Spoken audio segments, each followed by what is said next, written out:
Podcasting will be a thrill. Grandpa and chill, grandson and friends. Grandpa and chill in full effect. We talk about it all, yeah, put it all on the set with that pet craze too. We chillin' with Rosie, come through, stay tuned, yeah, listen closely.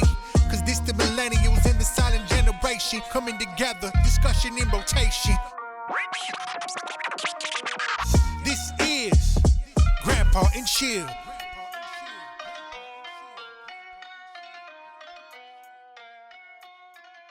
Sunny,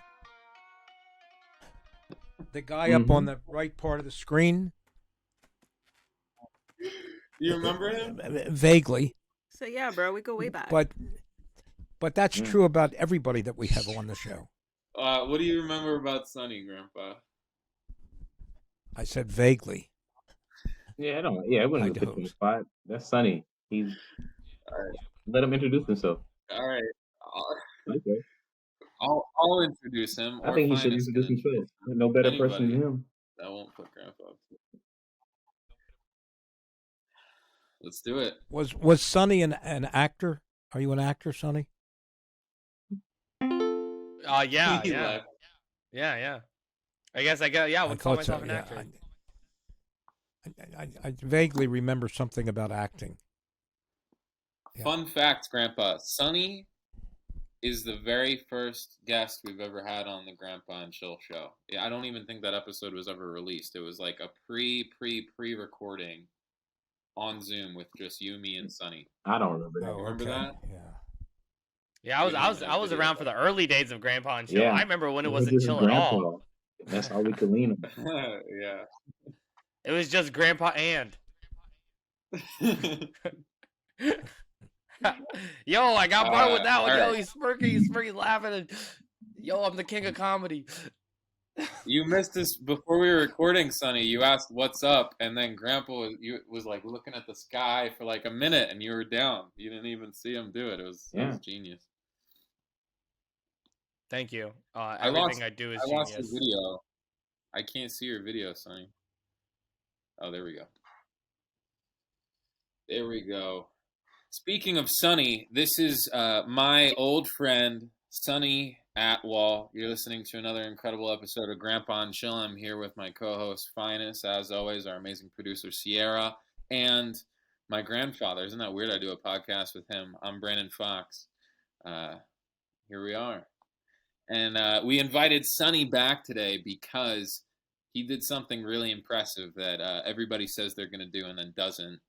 He did an hour. It was over an hour. It was your own, like, feature-length comedy and storytelling set on YouTube.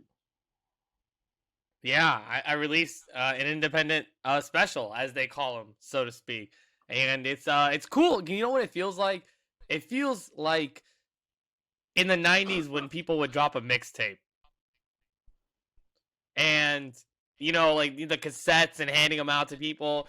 It's not to that degree of like guerrilla attitude, but the idea of like constantly telling people and like cutting up and editing shorts and stuff and putting it out there and promoting it is fun. It's cool. I feel like, at least now, for so many years, people would always ask me about what stuff I have online, and I was always kind of a little shy about it, but now I have something I can actually point toward.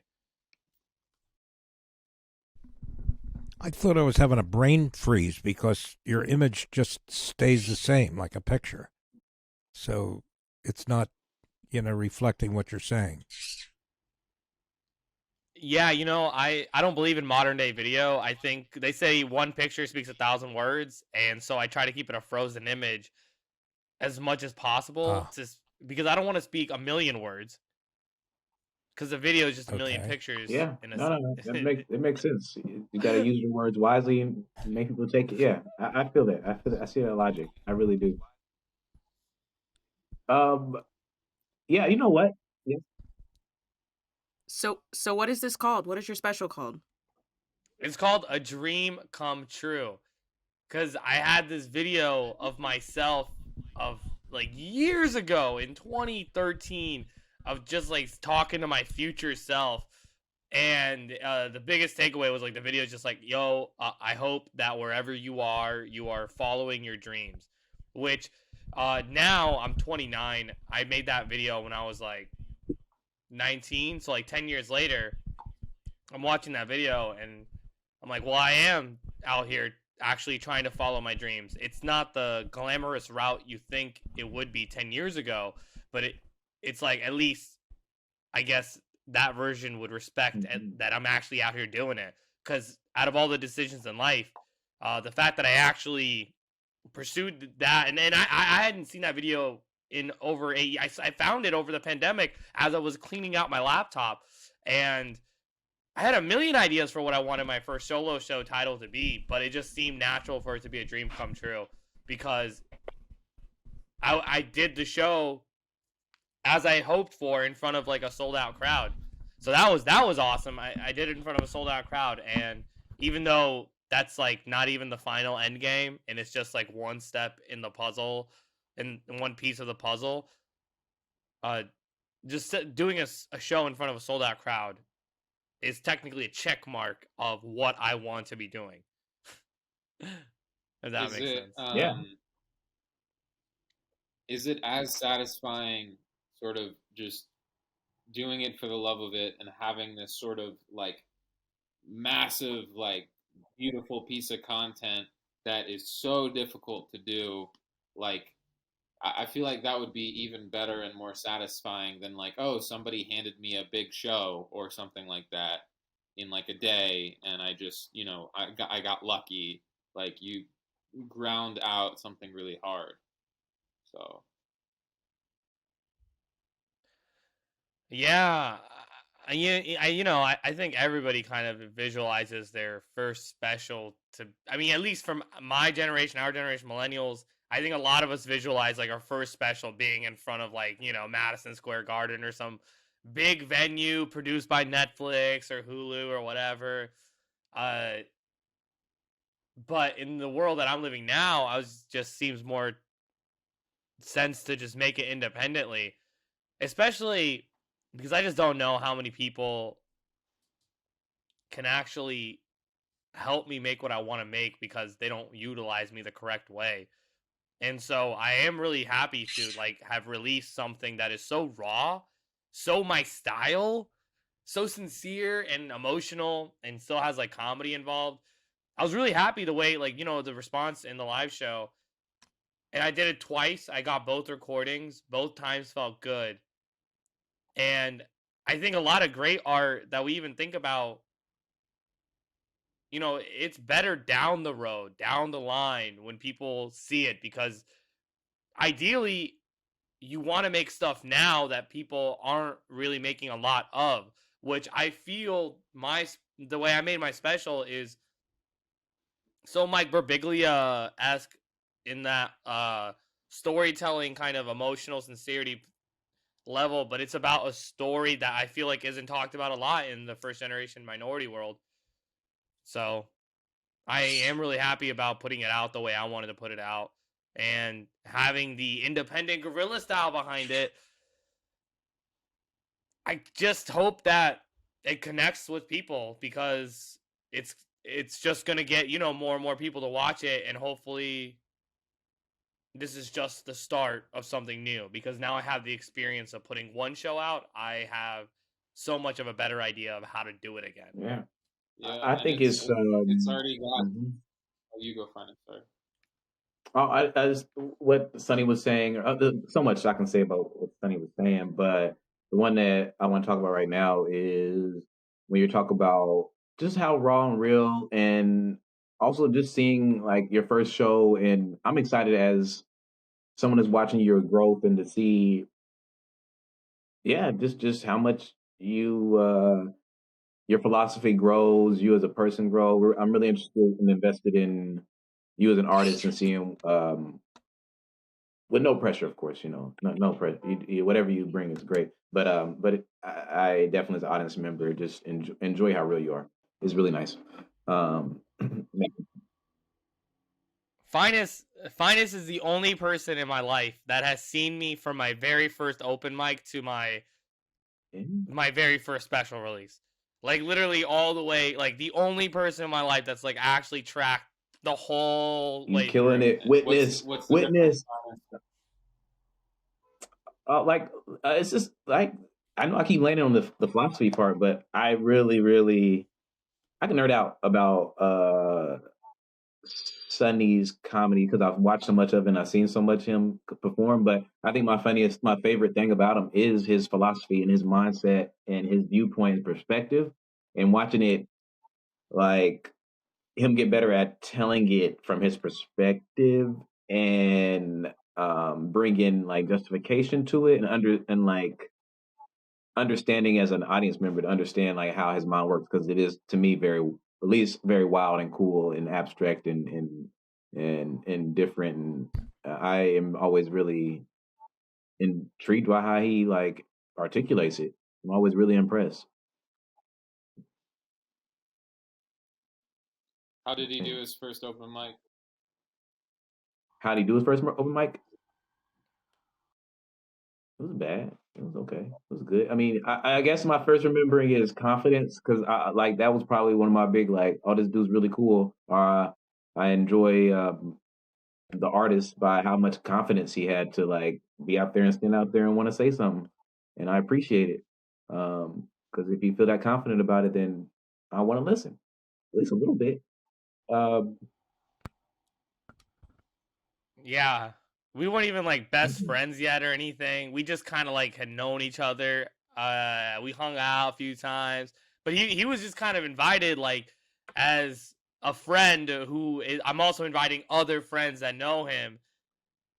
And that was like, so like, you know, knowing Phines now, I bet you he was like sitting there going, man, I can do better than that. Like I bet you he's like sitting there going like, oh yeah, this is good. But you know, a lot of fluff. I don't know, man. He's really confident. He's like, you like the confidence, but he could really work on his It sounds jokes. like intimately me. Did you get laughs or did you bomb or do you remember your set? Yeah. Oh. Yeah, I think he did get laughs for It sure. was great. What do I remember? What joke? Yeah, I killed it, man. I mean, from my perspective, yeah, I definitely. Yeah, I still have it. You know what? I have that recording. Deep in the bag. Because I know. Deep in the bag. It was like a foxtrot. You have the recording of yeah, it was like the foxtrot or something. Oh no, that's dude. You're dating back. You're dating back to, but that's not the Foxtrot. I know I had done it for about at least a year at that point. Oh yeah, because the first time we did. But like, yeah, he's got some old footage of me, which is like cringy. It's cringy to watch. Okay, yeah. How many years have you been doing stand-up comedy consistently now? Consistently 0. But like 8 years probably. Yeah, I'm not someone. Brandon, you know me. I'm not like one of those guys that hits up a mic every single day or like has to hit up like I just kind of trust my own rhythm and like my own style. And I do need to go to more mics. I just hit them up when I feel like them because mics are like they're a little like negative and like soul sucking sometimes. You gotta like. They really are fucking soul sucking, bro. You gotta limit how much you go in. It's like if you can like keep your composure, keep your head on straight, just go in, do the business, get out, do as many as you want. But if you're someone that's emotional and like really like cares and like you just gotta pick and choose which ones you go to and understand the expectations for each one. I want to loop Grandpa in on this. I want to ask Grandpa what you're thinking about right now. What am I thinking about? What'd you ask me? Yeah, what are you thinking about right now? Well, I've been trying to position my camera to get a better view of myself, and it gets uglier and uglier every time I move it around. I don't seem to be able to do anything. I was going to put an ad in for a short, fat, bald Jewish man seeks young, attractive woman for romance. No, wait. It's probably the camera, not you. Yeah, we can probably help you put an ad. Yeah, no, I put it on a stand. I've never done that. I thought that might improve something, but it hasn't. So, but your question was, what am I doing? These are the hard-hitting topics that I come up with during our podcast. No. Brandon's just like your girlfriend that's just like laying next to you. What are you thinking about, Grandpa? That is how I would describe my relationship with my grandfather. Yeah. Have you ever done a comedy, Mike, or been to a comedy show, Grandpa? Who are you talking to? Grandpa? Oh, He's a to me, have comedian, I huh? ever done a comedy? Yeah, when I get undressed and look in the mirror. No, I don't know. Whatever. Have you ever seen a comedy show live? I have, yes. Yeah, I've been What do to. you think? What do you think about it? It depends on who's doing it. I've seen great comedies. I've seen boring comedies. You know, depends on the person. That you talking about stand up? Yeah, I've seen terrific people. There's a Oh, I French want to ask a guy question. that. Yeah, go ahead. Yeah. Oh no, let's hear about the French guy, and then I'll follow up after that. Well, I'm trying to remember his name. Almaty, I think it is. Probably God Almala. Yeah, he's God terrific. Almala. That guy's great. You know, or I like his sense of humor. But anyhow, yeah, there's people that are terrific, and some are not. Don't really turn me on. You know. When you have gone to a live show that sucked, what was your least favorite part? Mm-hmm. Are you talking about in comedy? In stand-up comedy. Oh, to a live show. What was my least favorite part? Gee, I'd have to think about that. I don't have an answer off the tip of my tongue. I don't know. I worked in a dinner theater for a couple years, and I saw some, really good shows. Some of them were not as good as others. Some are a little boring, but I'm trying to recall, and I just can't remember right now. But maybe I'll think of it while we're Dinner on, theater's while we're hard on because the what air. if the food sucks? Yeah, that would be a problem. Yeah, or if people get indigestion from the food. And do you get climax or after the appetizer? Do you get the climax during dessert? The rising the rising if I action remember resolution? correctly, the play didn't actually begin until the dinner was already had been served and finished. Oh, that is ridiculous. Whoa. Are you serious? That is dinner and theater. That is not dinner theater. That is dinner and theater. What's the deal with If they're gonna have that? dinner and theater, they should have you should also be able to sleep there as well. 'Cause if I'm gonna have dinner and then watch something, I don't want to go home after that. I want to go to sleep. What do you guys think? No, Sunny brings up a really good point. Grandpa said boredom. I think the worst is just being bored, right? Like just sitting there. That's So not like, the what worst. do you? What's the worst? The worst I mean, is the worst is when if you get everybody knows full. the stand-up comic is failing. That's the worst. When the comedian knows they're failing, when the audience knows they're failing, when the booker in the back you don't even know is there until you can feel them feeling that it's bombing. You know what I mean? Like that's like the worst. I disagree because there's like this not for the comic. It fucking sucks for the comic, but the audience is like, oh shit, oh this is bad. There's something kind of It's like watching enjoyable. someone. Oh man, It's like going through. You It's guys cringy. remember? Mhm. You remember Showtime at the Apollo, and that was really more about music, but they'd have a little clown come out when the guy was failing with a hook on a stick, and he'd pull him off the Yeah, I stage. feel Or I guess I didn't know in previous years they throw eggs at the people. And well, you can't That's throw eggs hilarious. anymore. They're too expensive. Got to go the cartoon route and start throwing tomatoes, or as they do in the XFL, throw Wow. some lemons. Oh yeah, I bet people come to shows just to see someone bomb. I think people come to do that. I think like maybe there's probably a 15% in the audience of people that are just waiting for people to fail. And like if you go to that show, some terrible people there. They were terrible. I hate it. Wah, wah, wah, wah, wah, wah, wah, wah.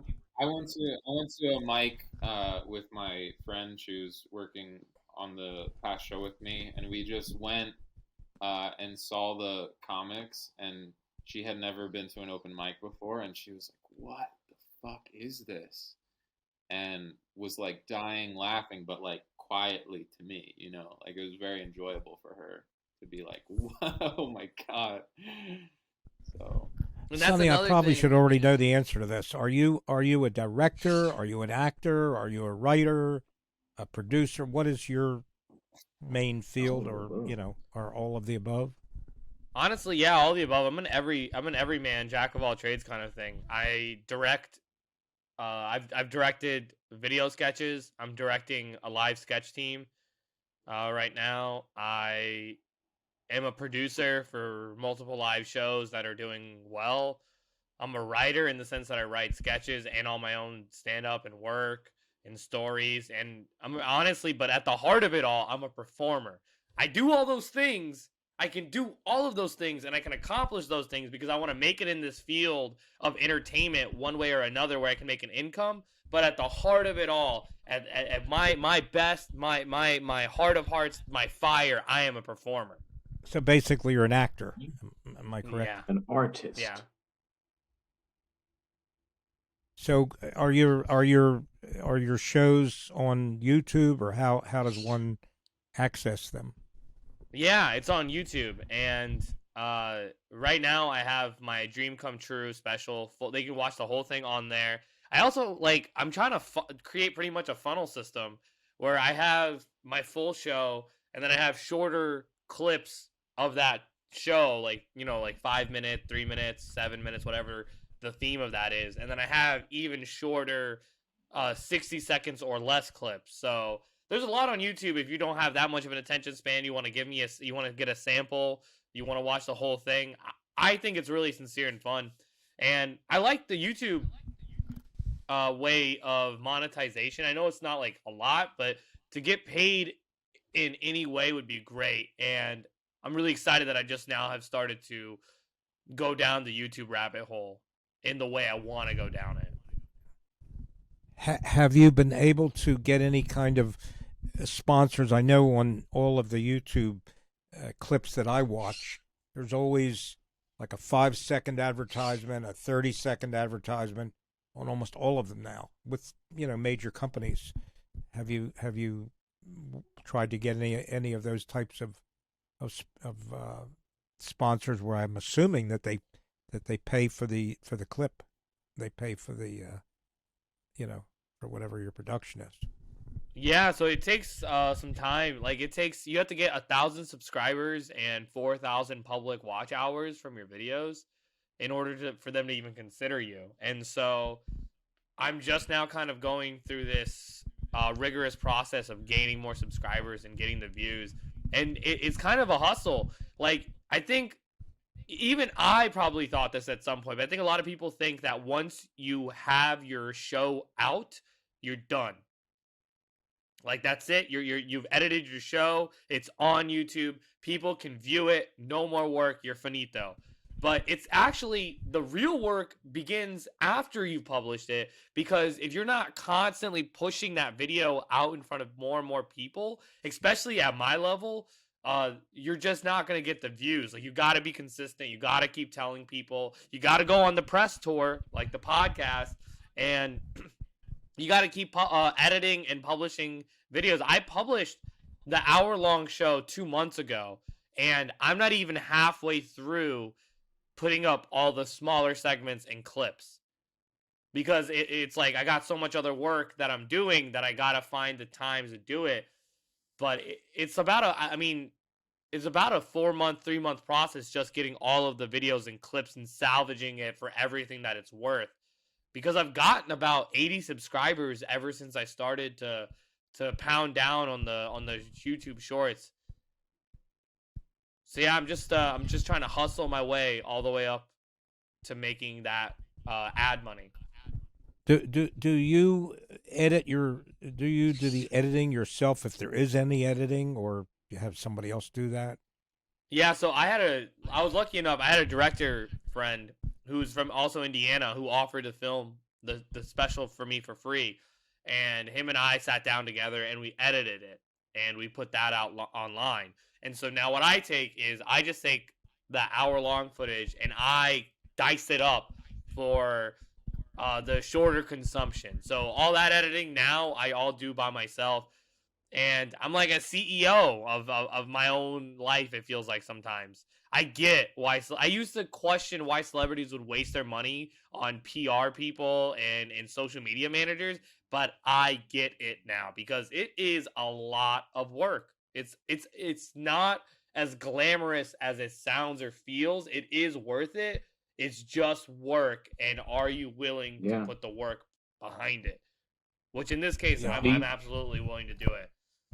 I watch a lot of videos of regarding equipment for music production, for video, primarily music, and all of them, they're basically informational videos, and all of them get advertising with relatively very successful companies. Almost all of them, and maybe just people are looking to find out information, whatever. Yeah, and I mean, I think the TikTok boom, which is such a serious boom, is people are now posting content in a way I don't think we've ever seen before. I remember during 2020, I would watch TikTok for hours during 2020. At that time, to get 1 million likes, to get 1 million likes or 1 million views, your video was like top of the line, creme de la creme. But now, if you get 1 million views, it's like top 10, top 15 videos, maybe even like top 20, top 30. But it's just so many people have now joined in and are producing content. It's overwhelming definitely to what I a was about to certain ask. degree. Well, you have to be controversial. Maybe if you, No, I'm sorry. it go seems ahead, like Honest. as an artist trying to make it and get views and editing process, all that stuff like that. I guess my question is how you holding up? Because how do you deal with burnout? Have you hit burnout? Is there, like, since you're doing a one man show on your own, is there someone there to, like, how do you feel about managing your workflow and all that stuff? Well, I mean, I'm just not really generally good at workflow for myself. I think as much as I should be, I will prioritize so many things above my own work. And it's so much effort to remind yourself that you have to keep coming back to your own work, because I kind of have three things going for me right now that I'm working on simultaneously that I'm hoping can build off of each other. I got my own personal work, Sunny Outlaw, my personal brand. I have the Sunny and Mike Hour, which is me and my two person improv team, Sunny Outlaw, Mike Warner. And then I also have Sounds Funny Radio, which is a completely improvised comedy podcast that is executive produced by Mark Evan Jackson. And that is about to launch as well. So I got like these three different things that I'm like got my hands tied into that require a lot of phone and screen time, and it is exhausting, man. I never used to be someone that looked at his phone as much as I look at it now. I'm definitely addicted to the screen. It is exhausting. But it's work, man, until I can pay someone to do this for me, until I can like I mean, the idea of just like getting any sort of money from YouTube videos is really enticing to me right now, so I'm just trying to trudge through because the law, I was just listening to this earlier, the law of compounded interest. Just keep putting in the work. Over time, the interest will build up on it. Well, you have to be controversial. Maybe if you talked about how good the Russians and the Chinese are, you'd get more interest too. Yeah, I know, right? Like if I talked mean, about the Russians, the government the at least. Chinese, Kyrie Irving, XFL. If I talk, I mean, yeah, and even my cousin always tells me, he's like, you need to review stuff because that's where the money's at. And I do want to make money. I 100% want to make the money for it, but I also don't. I don't know how much I have it in me to talk about how good Russia and China are, and Well, talk I'm saying it tongue in cheek, but I'm just saying. Oh no! We know you believe it. We know you. Yeah, we know you believe it, Bart. We got it on film. Yeah, hey guys, this podcast does not support Yeah, No, don't I mean, actually, support. I don't know if this podcast does support. Exactly. You know what? Make your own opinions, people. Go on Huffington Post and Fox News and compare the articles, and Some go of to them, yeah. CNN and But BBC and Alex Jones, Infowars. Yeah. Go ahead. you're Go with that. making money for other people, and it's really hard to make time to make money for yourself or like make art for yourself, which I find hilarious, you know, because somewhere someone's getting like a third yacht or something, and your labor's going to that instead of your right. But uh, it's Mm. fucked. But I'm curious, having to work another job and having to deal with all the bullshit. Like, do you like set a schedule for yourself? Do you like you're like 6 to 7 a.m. is like my like comedy writing hour. Like, what do you do? Like, how, you know what I mean? Yeah, you know, I wish I was like that. I wish I had an agenda or a planner. A planner legitimately makes me cringe. I really cringe at the idea of planning stuff out. I'm not good at that kind of thing. I don't. I just am like I'm just in this like constant state of maybe maybe I can do this, maybe I can't. In this anxious state of, oh, did I get that done? Oh man, I gotta get this done. And so I just kind of I work, especially right now because I got a lot of at home stuff. I like will work, and then in between my work, I do things that distract me from my job, which are also work on my passion and other projects. So it's literally like fooling my brain into thinking that I'm distracting myself from my job by doing other work that is more fun to do. I would much rather edit videos to make money off of that. I'm so good at editing videos, I've learned. I love doing it. It's fun. So I don't really that's have where all there's the money. Yeah, I know, Money but I doing don't that. know. A lot of money. But I don't have like the college degree or the resume or whatever. That does, I don't think. Yeah, that shouldn't matter if you're talented. If you really Yeah. know what you're doing, you know. Yeah, and you wanna- know what's funny? I've gotten more into social media like I'm coaching someone in social media right now because I've gotten so good at it just by doing it so much that I mean I'm hoping, you know, I'm hoping maybe I can take on some more clients on Fiverr or something. I haven't even put that on Fiverr yet, but I'm a graphic designer too. I be graphic designing, editing, man, I do so much work, and it's funny. I still at the end of the day or at the end of the week will feel like, man, I didn't do shit this week. True, it's true.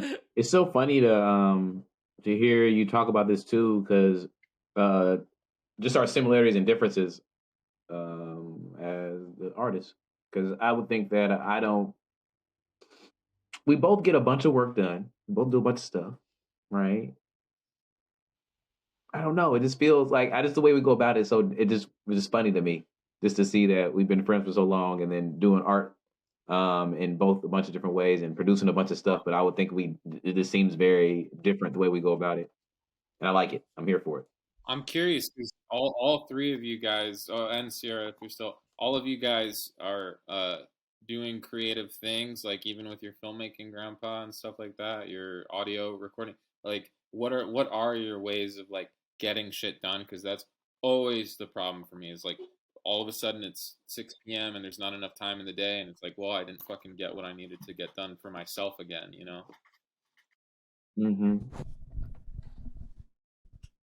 Well, my situation is that first of all, I'm not that busy. I do it more as a hobby than a business, and I do it for the love of it. I love to record music, but you know, I have a lot of days when I don't do anything. I just don't have the energy, and then one day I'll have a lot of energy and I'll get a lot done.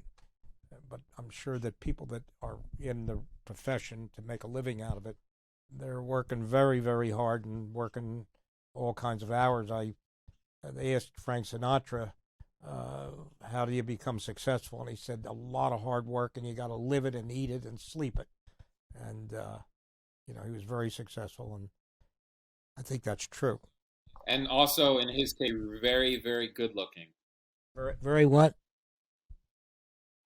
Good looking. Well, I don't think Sinatra had any, wasn't particularly that great looking. He was nice looking, but I don't think that Yep. Wasn't he like the sex symbol of Yeah, your time? yeah, Because talent he had too. he money. was. That's famous. Yeah, but he wasn't. You know, there were better looking guys than him. But yeah, like Paul Newman.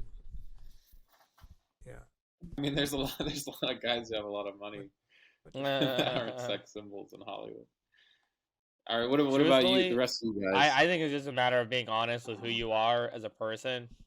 Because my nature is last minute. I am a last minute, struggling to get it done by the deadline kind of person. And yes, could I work on this? Of course I can. This is one of my biggest flaws in my entire life is that I just procrastinate. But it's just how I like to operate. And it's who I am. And now I just kind of go in with the understanding of I know that I am gonna get this thing done. It is in my will, it is in my being that I'm going to get this thing done.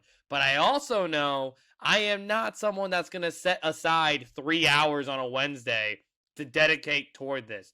Nope. I'm going to dedicate whenever I get that impulse in my heart. Oh, I got to work on it now. It does alleviate some of the anxiety and the pressure of you beating yourself up and being like, oh, you should have been working on this today. So that's not really a healthy way of doing it, but it's a way of that I deal with it. I know how I work and operate. And that's just kind of how I've been. I would highly recommend you don't go my path. I like your path. I like your path. It's so hard. Sierra, please. No, we heard you. Am I still muted? Okay. I was talking earlier, but I thought I was mute. I thought I wasn't muted. No, it's so hard. I do have a planner. I got a planner like I've had a planner since like July, and it's like one of those really cute planners that has like it's like a self-help planner, so it's got like a 3-month goal chart for like all these different categories, like your personal development, your career goals, your financial goals, like break everything down. And then it has like a month by month section, and then it has a week by week section, and it's very cute and it's very nice. And then I started to write in it, didn't look at it again. I got it in July, didn't look at it again until There you go. February. That's So hilarious. now I'm using it every week. And I'm using that, and I'm using my notes app on my phone, and like every day I'm having to go through and like make checklists of like things. I made a master list of like shit that I wanted to do, and then every day I have like a list of tasks that work towards that, and I'll rearrange them like depending on my schedule or like what I'm able to do. And like part of it is just having to accept, like you said, Sunny, that it's just sometimes it's just not gonna happen. And and it's like it's taken me a really long time, and yeah, it's taken me a really long time to figure out that it's not that I'm like bad at doing things or that I can't do things or that, it's like a far away thing. It's just that I have like limits. Like I have my own personal limits or like a physical limit. Like I've had a lot of health problems that I didn't have when I was younger, and like now I can't do a lot of the same stuff. I can't even do the same anything close to the same workload that I used to be able to do, and that was like weighing on me as far as like, because like especially when you are like in like an art field or like a digital kind of field where you aren't always going to have like a physical manifestation of your work, like you aren't going to always be able to look at your work and say, damn, I did a lot of stuff today. You feel so bad because you can't see it, you can't see it, and you can't always visualize it because you're looking back at like your old capabilities and not your current capabilities. It's stressful. And then like you said before about like YouTube and like social media and constantly having to grind and repost and be current, and that's a whole job in itself. You pay people like $30 an hour to do that. on their own, and then you're expected to do all of your day-to-day stuff and do that. It's stressful. It's so scary, bro. We woke up. I'm fucking almost 28. I'm like, what? When this started, I was 20. I was a baby. I was 24, and it's gone. It's fucking gone. Like that. I'm just like an older adult now, and like it'll be the rest of my life. And I feel like the longer we go, the like more I'm like, man, like I lost all of that time, and it doesn't feel like, oh well, now I'm like present and gaining it back. It just feels like this snowball that's like getting worse. It's horrible. Yeah, I feel. It is stressful, man. It's hard. It's legit hard, and you know, especially like after COVID and everybody's trying to repurpose themselves. Everyone wants to be better. I mean, the glitch of 2020 to 2023 is so real. I mean, it is that little glitchiness. Like it literally, No. it's like, whoa, what just happened? I was listening to this movie review this morning, and it was about how it was a Marvel, it was an Ant-Man review for this new Ant-Man movie that apparently sucks ass. And they were talking about how the blip in the Marvel movies. Do you know what I'm talking about, Grandpa Bart? No. No? Okay, so in this Marvel movie Endgame, basically we all lost. Basically, we all lost, and the villain was able to erase half the population across the universe. And so then, like 6 years later, everyone comes back. Everyone is brought back that was erased, and they basically were frozen in time for those 6 years that they were gone. And so like your family has mourned you already, like, and moved on, tried to move on with their lives. You know, if you had like a wife or a husband, they've mourned you and moved on. They may have married someone else. They may have kids with someone else now. You don't have a job anymore. You don't have a house anymore. Like you're homeless. You don't have anything anymore. Like you're totally starting from zero. And they had compared that to the pandemic and how like you just straight up lost time.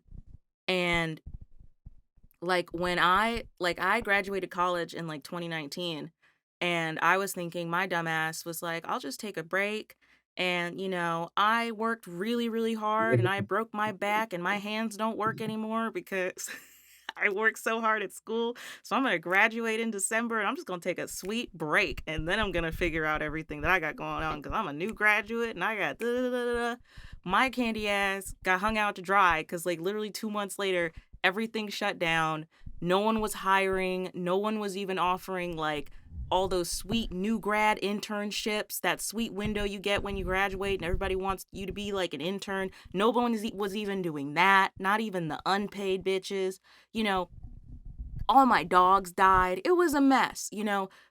And I say that like knowing that that is one of the most minimal situations that, you know, living through a pandemic you experience.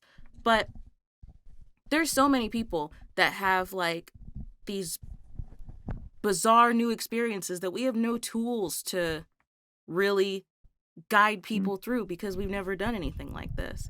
Like there's kids, like I was reading something else today about like kids in high school or just kids in general that are in school. They are struggling like with their behavior and different things. And, you know, we usually want to chalk it up to like, you know, kids, you know, the parents are bad. The parents aren't doing, you know, what they should be doing. But, you know, it's probably hard to put into words or put into data, you know, how kids deal with pandemic things, you know, missing those like social cues and missing those like socialization markers and stuff. It's sort of like melded I went into off on a not, tangent but not here, really. but, And you know, COVID like, is like a whole just, different, it's switched up everything that we know about moving into our careers and moving into our lives and how we want to do things, like especially us as like young adults. Yeah, I feel like I've been more affected by COVID afterwards than I was during COVID. I mean, I feel so much more. There's really been a big shift in society. The society has really changed a lot because of COVID. Yeah. And it's changed in politics, it's changed in finances, it's changed in family norms in a lot of different areas. Is it more significant, like just because we're sort of younger and this is like the biggest event of our lives, or have you never experienced change like this before, Grandpa? I don't recall ever having a change like this before on at the level and the amount of people that have been affected by it. Now I've had lots of changes in my own life due to my own personal situation, but nothing that compares to this in the change of all of society. It's probably not just here in the United States; it's probably all over the world. Yeah. Yeah. How do you feel about Yeah. the art stuff, Brandon? As a creator and creating things, and you're always traveling on the road doing you're always doing a play, and I know I talked to you on the phone about this, but also interested in hearing your opinion of it, of like, how has getting shows and doing shows now that quarantine and COVID's over, how's that going for you? I know there's a lot of questions. Take your time. I think that I'm exhausted all the time, but it's more so like I feel guilty. That's the thing about like the pandemic for me, was the place in my life of like, well, I'm like, I just turned 24 and now I'm about to be 28, and sort of I logically know that I shouldn't feel bad about the last like few years or whatever, because everybody was shut down and nobody was doing anything. But I'm like, fuck, like, why am I not at where I'm supposed to be at? Why am I not like doing all the like? You just have a vision in your mind of what a certain age looks like, you know. So it's hard. And there's something that was really helpful is that you can't fucking, and the last like 6 months I've really been harping this in my head. You cannot set goals uh, and have them be the determining factor of winning or losing your life. You can set habits that are in your control and say, I did this, and I did this. And when I set out to do them, nobody fucking had a say in whether or not I did them except for me. It's not, oh, I'm going to get lucky and this person's going to give me this thing. It's like, I want to write for this many hours. I want to get this accomplished. I want to do this storytelling special. I want, and then you can look back and be like, well, I'm fucking 29 now, but the last 2 years of my life, I've been busting my ass and doing shit that's like important to me because I did it, So that's how I feel. But, which is why I think it's so cool, Sunny, that you did your special, because I mean, I told this to you, I texted you, I was like, nobody fucking does this. Like, and you say you're very like lazy, or you put things very last minute or whatever. But anybody who's bad at that shit would never be able to produce an hour of content. It's impossible. So, that's mine. For sure. No, right on. I mean, I appreciate it, man. And it was one of my goals before the pandemic started, was I was gonna release my own special at the end of the year. I didn't really, I don't know. This kind of just came together. I'm a big feelings guy. I was really happy how it all came together in a really random way, because I was burned out from the job that I'd taken, like right as COVID was kind of coming out. I had worked this job through Delta, Omicron, and I got really burned out and I just quit. And I took a month to just go travel and do whatever I felt like doing, which I'm still financially paying off now. But I was just like, man, if I don't do this now, I'm never going to do it in my entire life. I know I won't do it again. And I'm honestly, that month of just like straight up traveling around was amazing. And it was so good. And when I came back, I performed my special literally like 3 days after I had come back. So I was in this like really different state of mind that I don't know how I would ever reach again in that like same capacity. And it felt really lucid. It felt really true. It felt like what I was always meant in terms of my first special coming out. It felt really true to who I am. I'm really glad that it came out, man. It's just nice to sometimes feel like you are doing what you set out to do. Like, I think we got to remind ourselves sometimes. I told myself I would be a comedian. I moved out to New York City to be a comedian, and I am a comedian in New York City.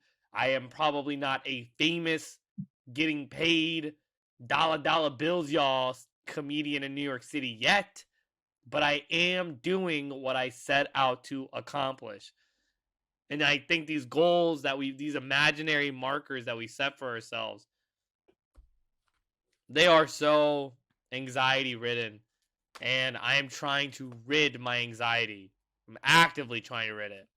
Yeah, I'd agree with that. I think that I try to make a bunch of stuff and do a bunch of shit, and it's a trap. And I think to me, it's a trap. I think being an artist and trying to be profitable off of it is a trap.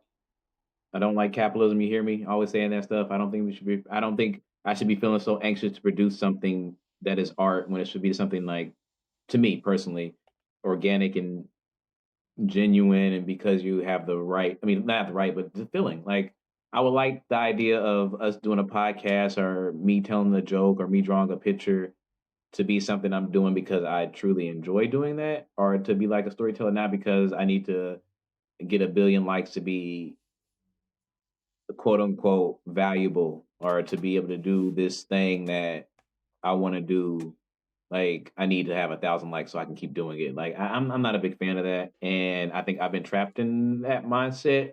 Not even so much of like wanting to get likes, but like I know I need to produce a bunch. I know I need to do a bunch of stuff, and I've also been trying to learn how to um, take the hobby out of the pedestal and just enjoy it. But it is difficult because, of course, you want to you want to do stuff, and also with your question you were asking earlier about how do you keep doing artists is I build habits and I do it all the time. I'm right now, y'all see me always doing something. And I do it so much till it becomes a habit. It just really sometimes I don't even think about doing it. I just be like on the ferry and I start reading, and then that's my habit because I do it every time. And then it just becomes something you don't think about doing. Yo, and let me tell you a story about Phines, man. This dude has really worked his way. Like, this dude was not a drawer ever. Used to suck. Like, not anywhere close to what... I mean, this dude... I remember when we first moved in together, this dude had a calendar. And he was just draw in the little boxes of the calendar. And I was like, why are you drawing inside these tiny ass boxes when you can be drawing on like actual pieces of paper? But this dude is actually legitimately taught himself how to draw from how to draw books. Like, legitimately learn how to draw from how to draw books, and has so much skill now that I'm like, this is crazy how far you've come. Like, from seeing those little tiny calendar boxes all the way up to what he can actually manifest now is insane. And it, honestly, I'm always envious because I'm like, I wish I could work consistently every day at anything. It's funny to be living together because I'm jealous of you that I'm like, this mofo here just walks into success, like just chilling, like I'm just chilling around. You working on your show? No, I'm gonna get it done. And then it comes out and it's like amazing. And I'm like, I try hard every day and I cry. No, I'm just like, look at my shitty drawing.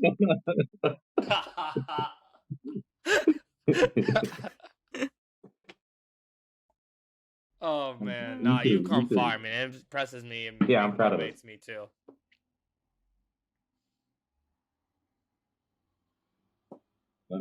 Brandon got jealous.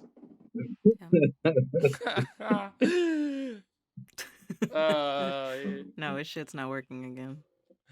Brandon's like, all right, I guess they're not gonna include me in this little Well, no, you know what though? I'm interested in picking Sierra's brain too, in the artistry because of like not only stuff she was saying about all the issues of like just it's just hard to put in work, but to be a producer and to be like voice acting and animation, I don't know. I just don't really hear that person. I don't hear your side of like Like, what if you were work? Like, what if you're? I don't know. Like, yeah, how does an animator feel? Like, how does a like not animator, but like a voice actor? Do they? What are their woes as the artist? I guess is my question. You will spend so long auditioning for things. You just have to audition, audition, audition, audition, audition, and then you have to just mentally and emotionally just throw it away. And then maybe like 1 out of 200 auditions, you will hear something back, and they either want you to do a callback or they want to actually give you the spot. Most voice things that you find, most voice work you find is not even paid voice work. You spend I don't know how other people I got to be doing it wrong, cuz I swear to God I spend more time editing than I do recording. That pisses me off cuz I'm sitting here forever, and then you just are spending an eternity looking at audio files, and you're just constantly second guessing I'm constantly second guessing my setup and my sound treatment, and it's I mean, it's Brandon can tell you too. It's just, the perks of actor hell. You just audition and audition, and he's better than me because I'm way too lazy to, pull out a ring light and a fucking camera. I'm probably never gonna do that. I'm probably never gonna do live acting. Even though sometimes it sounds really fun, it's Yeah, I'm too moody. No, my they heart couldn't like it take it. when my room's dark. They're like, oh, we can't see him as well. He looks better like this. Right. I was out with the shoot that Brandon was in for HBO, and they kept shooting the same scene over and over and over. And then finally, at like 11:30 at night, the director, I guess the main producer or director, came in with his son, and it went on for another hour. So I was extremely tired, I remember. But boy, they had all these tractor trailers on a street. I don't even remember what city it was Grandpa. in, but yes. Grandpa, Yeah. I wanted to ask you this a minute ago because I think we're all like the young hustle artist, whatever. I'm just curious if you have any advice as someone who, you went to Hollywood to be a singer and you invented the pretzel. You've done a lot of crazy, cool things. Like what can you give us? Share with us. I think you're all doing the right thing. I just don't think that things always happen in life when you want them to happen. I can remember friends or myself saying, "Oh, we've paid our dues," or this or that. No, it's not when you think you've paid your dues. It's you just never know in life when you're going to get a break, and you just have to keep trying, and hopefully you will get a break, but not necessarily on the time frame that you're hoping for. I think you're all doing the right thing. You're working at your trade or You should what you listen to want my to do. mixtape. Yeah. Yeah. Oh, I yes, I want was to make a gonna about. mixtape Yes, yes, so yes. bad. Okay. I'm I'm not excited joking. talking to y'all about art. It's got me jazzed. We haven't like besides Grandpa and Chill as individual artists, we haven't worked together that like on different projects. I would like to get better at being more collaborative. Um, yeah, Yeah. yeah. Hmm. We We did did that improv improv together. We together do. that We one work time. together, and honestly, we worked on two projects. Like this Grandpa and Chill thing has been a minute. We've been working on things. Like I live with Sunny, and I've only done a couple sketches with him, and not done that much Mm-hmm. stuff. So Yeah, I mean, this podcast came because of COVID. That's why I hate to dismiss COVID sometimes as like a terrible, terrible thing. Because there were some cool things that came out of it in a bad way. But even flowers grow in the midst of ashes sometimes, I think. I hope. yeah, I just made that up I because I thought it mean, sounded look cool. at me saying, look at everything half full, but I definitely got a chance to rest. I was stuck in the house. I got to sit there and see like, wow, I don't need to work. Wow, this is nice. I mean, I need to work, but like a rest is nice. I Yo, got a lot nice. And then like Yeah, those go ahead. those late night video Oh games yeah, that we were all community. playing, like Yeah, me, Phines, Brandon, and also some of our other friends.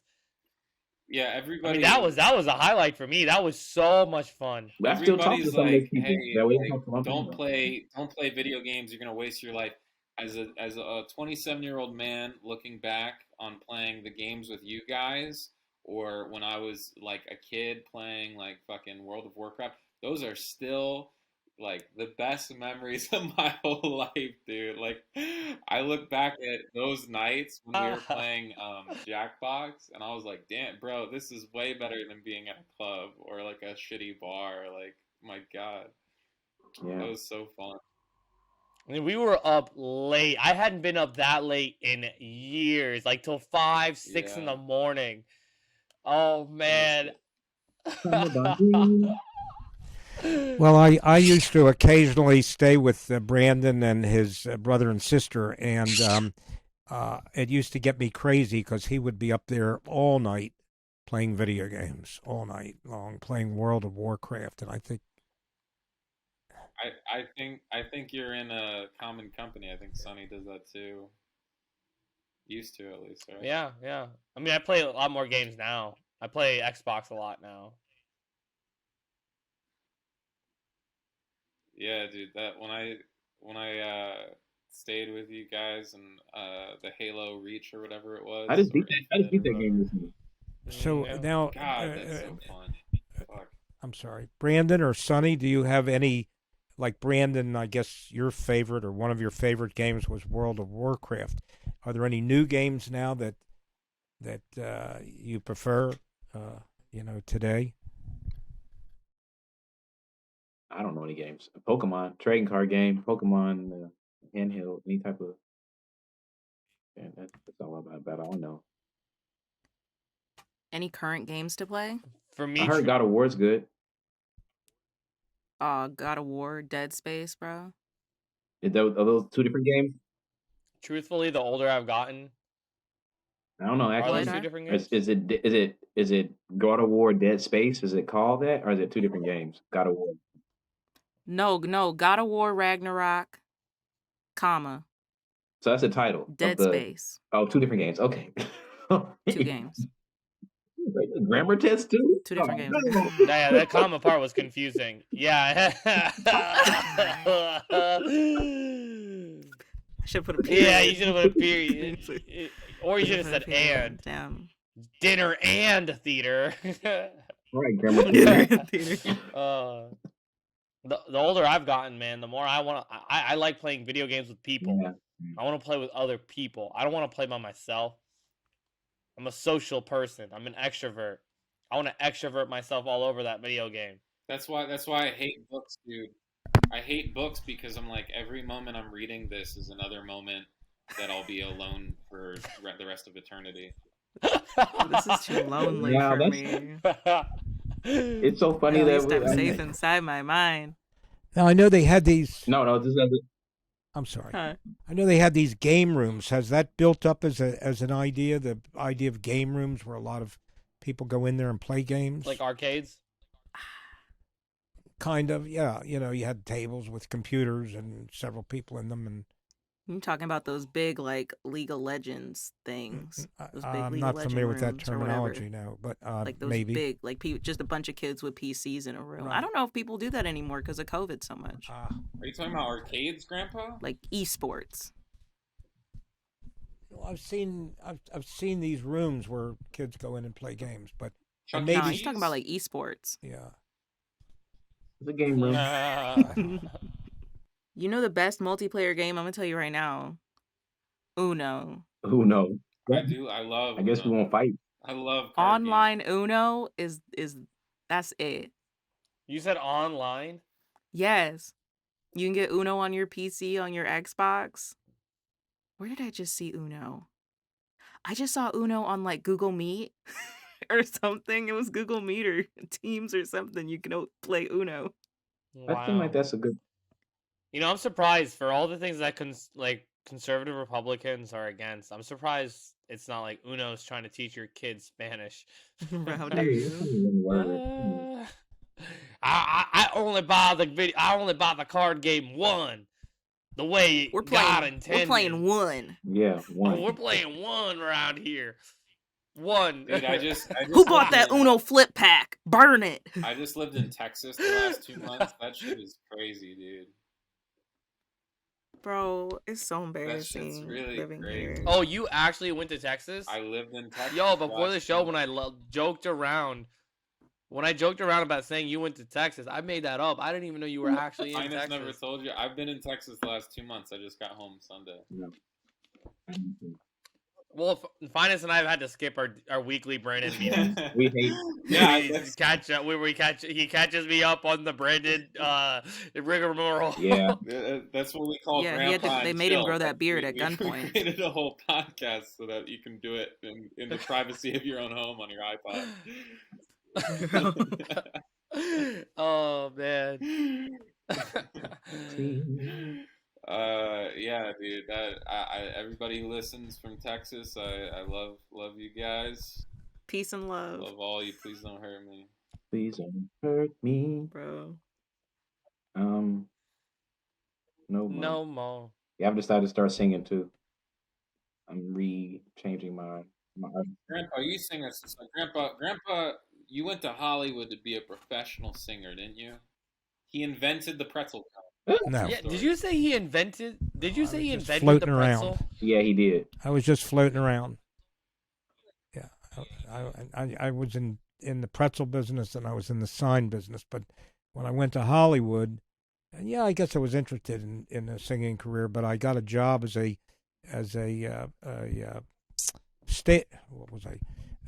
stage coach or whatever the heck it was. And why they hired me for it, I have no idea because I didn't know what I was doing. They had a very intelligent guy that was a Berkeley graduate stage manager, that's what it was. It turned out that what I was really doing is I was in charge of making sure that the equipment was safe and delivered on time. That's basically all I did. Yeah. Why they hired me, I don't know. If you And eat the big ice cream pack- out of a pretzel, Grandpa invented that. You invented the pretzel cone. Pardon? What? I can't hear you. What? I'm not a huge fan. Yeah, of I'm the pretzels. inventor of the pretzel cone and the pretzel wheel. Mhm. You're the inventor of the pretzel cone and the wheel. And the pretzel wheel. So I tell people I invented the wheel, but Wait, what it is was pretzel a wheel? little ring with spokes Oh. on it. Basically. Oh my god! What is the difference between a pretzel? What is a pretzel? What is it made of? Well, it's kind of like a pizza dough, but it goes through it's rolled out into a rope or string, and then it's tied into a pretzel shape Right. or whatever shape you want it, and then it's actually cooked in a solution that causes the surface of it to caramelize, to become a sugar. Ah. And then as it dries, it gets sticky, and you can salt it and run it through an oven. And that's basically the difference between a soft pretzel and a hard pretzel. The hard pretzel goes through an additional stage of drying, of being dried. Okay. That's basically there is. And the wheel that I designed is now handled by sold by a company called Utz of Hanover. And coincidentally, the pretzel cone is now manufactured and sold by a company called Snyder of Hanover, both in the same city but different I'm companies. Do you looking make at your royalties? patent. Pardon? Oh, you have a patent for this? I'm Oh looking my at it. God. Filed No, 1969. that's, I had a patent. Lifetime yeah, expired lifetime. How's it expired in lifetime? Explain yourself, U.S. No, patents expire in 17 years. Despicable. Yeah, that's it depends on now other types of patents like design patents are only good for 3.5 years, and then they're renewable for another 3.5. So that you can get 7 years on a design patent, but a process, machinery, things like that, those patents are 17-year patents. I'm looking at it. Yo, I'm gonna Sierra, have to send put that this in the link. show notes. I'm gonna put it in the show Yeah. notes. That's pretty cool. Wait, Grandpa, didn't you say someone stole your patent from It's you very or cool. something like that? Damn. No, nobody stole them. I actually I built a plant back in the mid '60s, and it was quite a all automated plant. And unfortunately, I had a problem which is very difficult to remedy. The product, I won the National Folding Carton Award for the best design carton in the country, and I was in all the supermarkets, and the cones would crack in the box, and when people got them home, they'd have broken pieces for many of the cones. So the company actually went bankrupt, and one of my partners, who was a well-to-do guy that built the real estate that I was in, built industrial buildings. He bought the patent. But didn't really do him any good. But he bought it. Yeah. So the patents can be assigned. You can be the inventor, but it doesn't mean that you own the patent. It's whoever it's assigned to. So. Wow.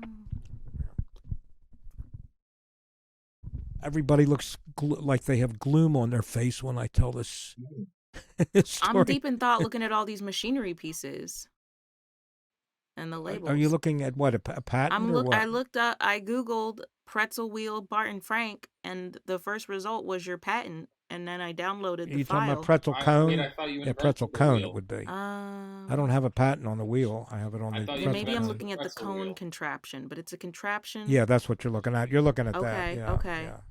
Yeah. And patent law, it's a very specialized type of diagrams and whatever. But it's very interesting. It's not the normal. It's not even what you normally would have from a draftsman that's doing a CAD drawing. It's a very specialized type artwork. That works. So Very interesting. Yeah, but your grandmother Brandon was involved with me with it, and her father and many other Cool. people. Congratulations on your patent. Congratulations for what? I lost what today would be maybe $5 million in today's money. Oh Did man. you Well, that's what you said. It doesn't always come when you want it to come, but you just gotta well, wait. I was good at raising money, I'll put it that way, and also very good at losing it at that time. Oh yeah, hey, you know what? I'm really good at losing money too. So, but since then I've done okay in business. But I always considered it like the Liberty Bell; it had a crack in the thing, So, well, it's 8:30 now, and I am I'm watching the show. I'm kind of vaguely remembering you, Sonny. But it's good to see that I can actually see you moving in the video now. well, you know what? I do this to be vaguely remembered. Sonny, do you mind if I share screen and play a little bit of your stand-up? Well, I hope to see one of your clips or I shows. don't know how YouTube works, if we're allowed to, but Well, yeah, dude, that'd be awesome. And let people know all your plugs and stuff. Oh yeah. okay. Before I roll the clip, just give a brief synopsis of what the arc is and like what the main inspiration was, Sonny.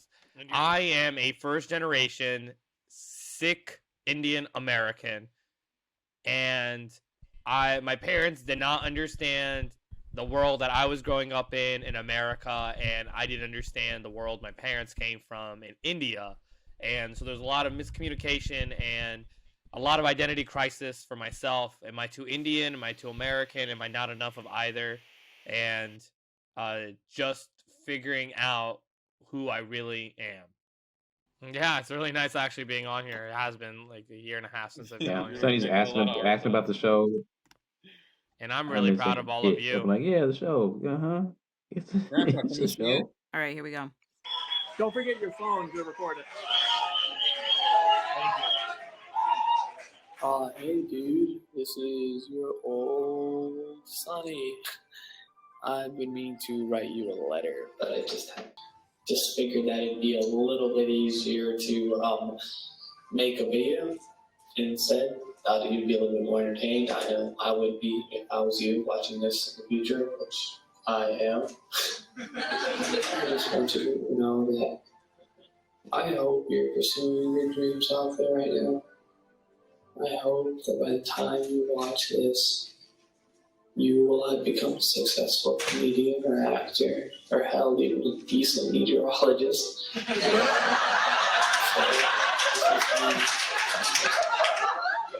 Every opportunity you get, every single day that you get in the future, whenever I am reading or watching this or whatever the hell I'm doing, just please keep pursuing your dreams. One day we're gonna make it.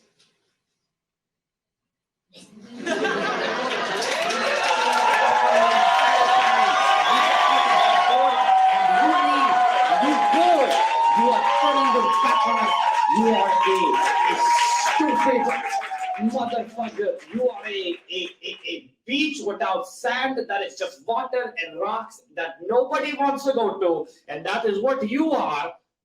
Hey, that's really messed up, Dad.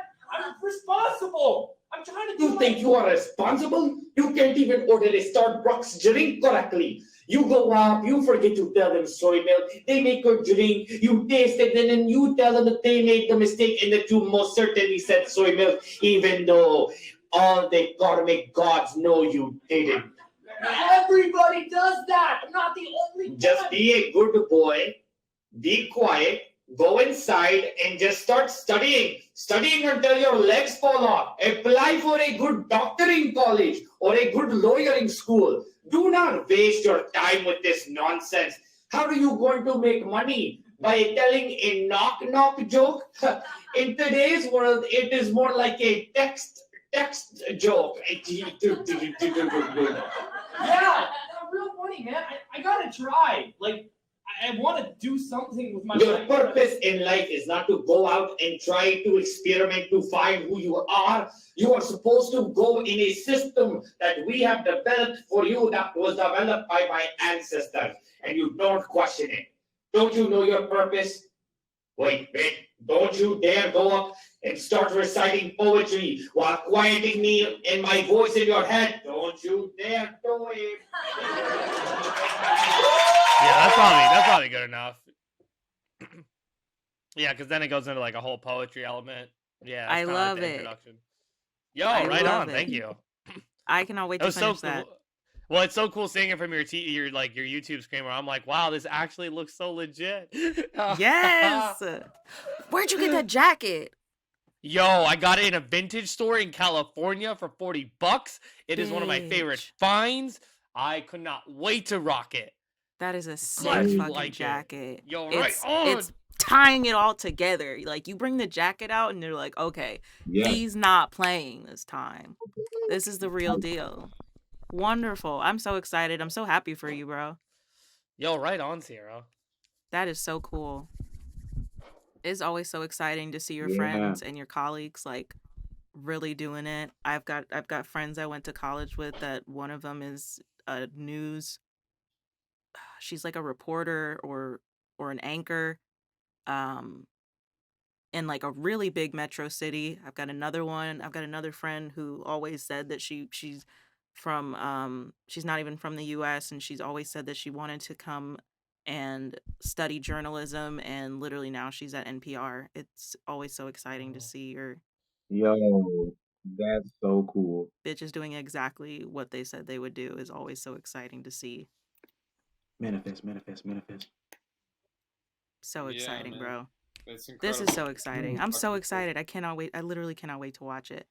My final thought is just that it's cool as shit that 11 years ago you were like, just keep following your dreams, and then here you are.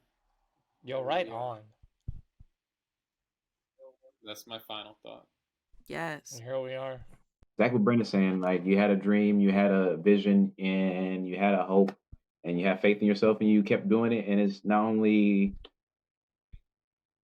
great for you, but it's good. You're affecting other people. As someone that's in your life, definitely been affected by your enjoyment and love for passion for life and your purpose for it. So I really appreciate it. Thank you.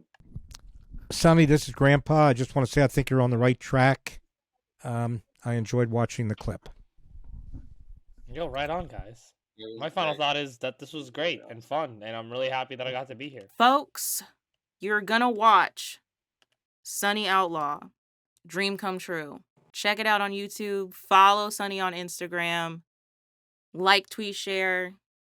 Share the shorts. I saw you have shorts. Shorts are like my favorite way to like see and share comedians. It's so easy and it's so fast. So keep posting your shorts. We'll keep sharing your shorts. Wonderful, wonderful. Podcasting with Grandpa Bart and Rosie, always on his shoulder. This is Grandpa and Chill. Grandpa and Chill is brought to you by your hosts, Brandon Fox, Bart Frank, and Phines Jackson. Our producer is Sierra Doss. To watch and listen to full episodes of the show and follow us on social media, visit grandpaandchill.com. That's grandpaandchill.com.